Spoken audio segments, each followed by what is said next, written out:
Welcome. ఈరోజు మా ఇంట్లో స్పెషల్ దోశలండి.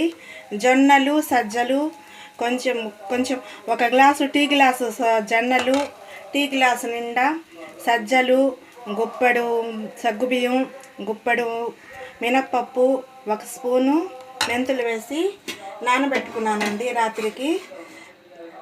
ఉదయం లేసి మిక్సీకి వేసేసేసానండి. ఇప్పుడు దోశ చూడండి, ఇడ్లీ దోశ అండి.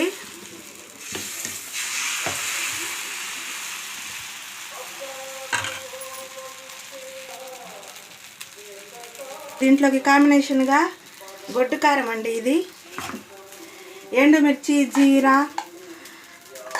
ఉప్పు, తెల్లుల్లిపాయలు వేసి గొడ్డు కారం చేశాను. దీంట్లో టమాటాలు, ఉల్లిపాయలు ఏమి వేయరండి. కాంబినేషన్ చాలా బాగుంది.